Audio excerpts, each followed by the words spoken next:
Bismillahirrahmanirrahim. Assalamualaikum warahmatullahi wabarakatuh. Baik, saat ini pada pertemuan kali ini kita akan membahas mengenai keseimbangan pada pasar barang dan pasar uang, atau biasa dikenal dalam teori makro itu ISLM gitu ya, model IS dan LM. Nanti kita akan bahas lebih lanjut apa itu IS dan apa itu LM dan bagaimana pola keseimbangannya. Nah, ini merupakan peta konsep yang akan kita gunakan selama pembelajaran. Jadi IS dan LM itu adalah dua konsep yang berbeda. IS merupakan keseimbangan pada pasar barang, sedangkan LM merupakan keseimbangan pada pasar uang. Nah, keseimbangan pada pasar barang dan pasar uang ini kemudian nanti akan menimbulkan keseimbangan umum yang dinamakan dengan keseimbangan antara pasar barang dan pasar uang. Nah, hal ini penting kita pelajari karena konsep dalam ilmu ekonomi bahwa jumlah uang yang beredar tentu harus seimbang dengan jumlah barang yang beredar. Karena kalau misalkan salah satunya entah itu uangnya yang terlalu banyak atau barang yang terlalu banyak, maka nanti timbul inflasi atau deflasi yang terlalu tinggi dan itu tidak baik untuk pertumbuhan sebuah negara. Nah, konsep PSLM ini merupakan teori yang terkemuka di beberapa abad yang lalu. Konsep ini diawali dari konsep Keynes yang menunjukkan bahwa sebetulnya apa yang menentukan pendapatan nasional pada berbagai tingkat harga. Jadi Keynes coba mencari kira-kira faktor apa yang menentukan perubahan-perubahan pendapatan nasional, baik itu dalam jangka pendek maupun dalam jangka panjang, apabila dalam kondisi beberapa faktor itu tetap, baik itu segi harga, pendapatan, dan yang lain hal. Nah, ada dua cara pandang terhadap teori ini. Yang pertama, model ISLM itu sebagai model yang menunjukkan apa yang menyebabkan perubahan pendapatan nasional, begitu ya. Perubahannya itu dalam jangka pendek ketika harganya itu tetap. Jadi kita asumsikan bahwa harga-harga di perekonomian sebuah negara itu kita asumsikan tetap. Nah, faktor apa selain harga itu yang merubah pendapatan nasional secara jangka pendek? Nah, yang kedua, kemudian apa yang menyebabkan kurva permintaan secara agregat bergeser? Jadi ini juga tentu dengan asumsi bahwa harganya tetap. Nah, dua hal ini yang menjadikan dasar bahwa konsep IS dan LM itu muncul di dalam ilmu ekonomi. Nah, IS itu merupakan singkatan dari investasi dan saving atau investasi dan tabungan. Jadi, keseimbangan dalam kurva IS atau dalam model IS itu keseimbangan antara investasi dan juga tabungan. Nah, dalam konsep ekonomi makro bahwa walaupun kita anggap bahwa I itu sama dengan S, tetapi dalam konsep ini ada faktor lain yang mempengaruhi investasi dan juga tabungan. Nah, faktor lain yang mempengaruhi investasi dan tabungan ini kita sebut dengan tingkat suku bunga atau biasa disebut dengan interest, gitu ya, yaitu tingkat suku bunga. Sedangkan LM itu menunjukkan likuiditas dan uang atau liquidity and money. Jadi kalau IS itu merupakan investasi dan tabungan, sedangkan LM itu merupakan liquidity and money. Ya. Nah, model IS itu biasa dikenal dengan keseimbangan pada pasar barang. Nah, keseimbangan pada pasar barang itu adalah keseimbangan pada sektor-sektor real, gitu ya. Jadi pasar barang ini merupakan pasar yang mempertemukan penawaran dan permintaan barang dan jasa yang disebut dengan sektor real. Nah, sedangkan pada model LM atau pada kurva LM itu keseimbangan yang terjadi pada pasar uang atau biasa disebut dengan sektor non real. Jadi kalau kita dengar di berita-berita apa itu sektor real gitu ya, sering muncul, maka itu merupakan sektor-sektor yang berhubungan dengan barang gitu, jasa-jasa real atau barang-barang yang real. Sedangkan sektor non real itu adalah sektor-sektor keuangan. bisa berkutat di bank begitu ataupun dari jasa kreditur, jasa debitur dan sebagainya.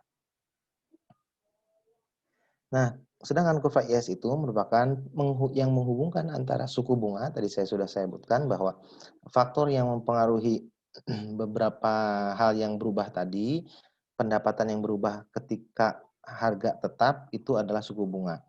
Nah, kurva IS itu menghubungkan antara suku bunga dengan pendapatan nasional yang menunjukkan pada tingkat keseimbangan pada pasar barang. Nah, ada beberapa variabel yang harus kita pahami dalam model IS ini. Jadi saat ini kita akan bahas model IS, kemudian nanti di minggu depan kita akan membahas model LM, kemudian nanti kita akan bahas keseimbangan pada model IS dan keseimbangan pada model LM atau keseimbangan secara umum gitu ya. Nah, ada beberapa variabel yang harus kalian pahami. Yang pertama C. Nah, C ini merupakan konsumsi. Nah, C ini merupakan faktor dari Y atau faktor dari pendapatan. Jadi konsumsi itu merupakan salah satu faktor dari pendapatan. Nah, kemudian I besar. I besar itu dikenal dengan investasi. Nah, I besar, investasi itu merupakan faktor dari tingkat suku bunga. Jadi investasi itu dipengaruhi oleh tingkat suku bunga, gitu ya. I kecil itu adalah tingkat suku bunga. Nah, pendapatan konsepnya adalah Y itu sama dengan C plus S. Ini disebut dengan keseimbangan dua sektor, gitu ya. Karena hanya ada dua sektor, yaitu sektor konsumsi dan sektor saving. Jadi, kita anggap dalam perekonomian bahwa pendapatan yang didapat oleh sebuah negara itu digunakan untuk konsumsi dan sisanya adalah untuk ditabung, gitu ya. Jadi pendapatan itu yang didapat oleh sebuah negara itu habis untuk konsumsi dan sisanya itu digunakan untuk tabungan. Jadi konsepnya itu adalah Y sama dengan C plus S. Nah, sedangkan C itu atau konsumsi itu didapat dari CO. Jadi di beberapa konsep itu ada CO, ada juga yang menuliskan dengan huruf A gitu ya. Jadi sama saja. CO ditambah dengan BY, di mana CO atau A gitu ya. Jadi CO atau A itu sama saja. Itu merupakan autonomous consumption, yaitu besarnya konsumsi kalau pendapatan nasional dianggap nol. Jadi ketika pendapatan nasional nol, berapa tingkat konsumsinya? Nah, itu merupakan autonomous consumption atau tingkat konsumsi ketika pendapatannya nol. Jadi gampangnya begini, kalau misalkan kalian tidak punya uang sama sekali, pendapatannya nol, berapa tingkat konsumsi minimalnya begitu ya? Itu merupakan A atau CO. Nah, sedangkan B itu merupakan marginal propensity to consume atau rasio antara perubahan konsumsi dengan perubahan pendapatan nasional. Di mana rumusnya delta C dibagi dengan delta Y atau disebut juga dengan kecenderungan untuk mengkonsumsi. Itu merupakan B, gitu ya, MPC. Nah, sedangkan Y itu adalah pendapatan. Jadi C merupakan CO plus BY. Ini adalah fungsi regresi dari C. Nah, kemudian yang kelima, S itu sama dengan Y min C. Ini kelanjutan dari konsep yang tadi. Nah, di mana Y itu sama dengan C plus S, maka S itu sama dengan Y min C. Jadi, saving itu merupakan pendapatan dikurangi dengan konsumsi. Nah, karena Y atau S sama dengan Y min C, maka S itu sama dengan Y min CO min BY. Gitu ya. Karena C itu di poin 4 kita sebutkan C itu adalah CO plus BY. Maka ketika S, maka S itu sama dengan Y min CO min BY. Maka S itu sama dengan min CO plus 1 min BY. Ini adalah fungsi matematisnya gitu ya. S itu sama dengan min CO plus 1 min BY. Nah, sedangkan yang keenam, yang terakhir, variabel yang harus kita pahami adalah I itu adalah investasi fungsi regresinya adalah IO plus AI, di mana IO itu adalah investasi pada saat tingkat suku bunga itu 0. Jadi, berapa jumlah investasi yang masuk ke Indonesia ketika suku bunga di Indonesia itu sama dengan 0. Atau tidak ada bunga, begitu ya. Jadi, berapa kira-kira investasi yang masuk, itu adalah fungsi dari IO. Kemudian A, itu marginal propensity to investment. Itu sama juga dengan tadi, fungsi B. Kalau B itu adalah marginal propensity to consume, sedangkan A itu adalah marginal propensity to investment, atau kecenderungan untuk melakukan investasi. Dan I itu merupakan tingkat suku bunga.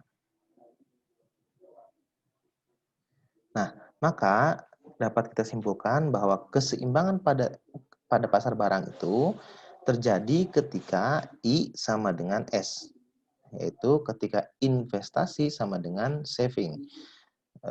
Karena kita anggap bahwa jumlah yang diinvestasikan itu adalah sejumlah yang ditabungkan. Nah, karena I sama dengan S, maka fungsinya menjadi IO plus AI sama dengan min CO plus 1 min BY. Sehingga 1 min BY sama dengan IO plus CO plus AI. Maka fungsinya yang tertera di bawah ini, IS atau Y itu sama dengan CO plus IO dibagi 1 min B ditambah A dibagi 1 min BI. Nah, sedangkan faktor-faktor apa saja yang kira-kira mempengaruhi pada kurva IS? Nah, faktor-faktornya itu adalah yang salah satunya adalah besaran angka pengganda atau disebut besaran multiplier gitu ya. Angka multiplier. Nah, itu contoh-contohnya nanti saya sudah siapkan di LMS atau di e-learning, silahkan nanti dipelajari. Yang kedua, kepercayaan masyarakat terhadap perekonomian.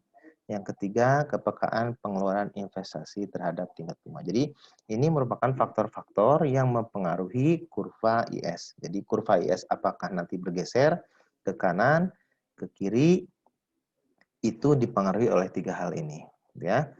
Nah, kemudian apa itu angka multiplier atau angka pengganda tadi? Jadi, dalam perekonomian 3 dan 4 sektor, ada beberapa faktor yang dapat menimbulkan perubahan dari keseimbangan Y. Yaitu ya, tadi ada kurva yang bergeser ke kanan atau ke kiri. Nah, faktor salah satunya itu adalah faktor multiplier. Jadi, angka pengganda. Nah, angka multiplier ini bisa terjadi di investasi, perubahan investasi artinya begitu ya. Kemudian angka multiplier pajak atau perubahannya dalam pajak, atau multiplier pada pengeluaran pemerintah, artinya perubahan di dalam pengeluaran pemerintah, atau juga angka multiplier dalam hubungannya dengan luar negeri atau dengan pasar luar negeri, yaitu ekspor dan impor. Maka perubahannya pada ekspor dan juga impor. Nah, untuk multiplier dan juga contohnya sudah saya siapkan di dalam e-learning, silahkan nanti kalian pelajari, kemudian contoh-contoh perhitungannya juga sudah saya masukkan, silahkan nanti pelajari, kemudian fungsi IS juga sudah saya siapkan di dalam e-learning, nanti silahkan juga kalian pelajari contoh-contohnya. Dan silahkan nanti kalian bisa buka referensi dari beberapa sumber yang lain, gitu ya, yang relevan dengan materi ini. Sekian dari saya, terima kasih. Bila itu hidayah, Assalamualaikum warahmatullahi wabarakatuh.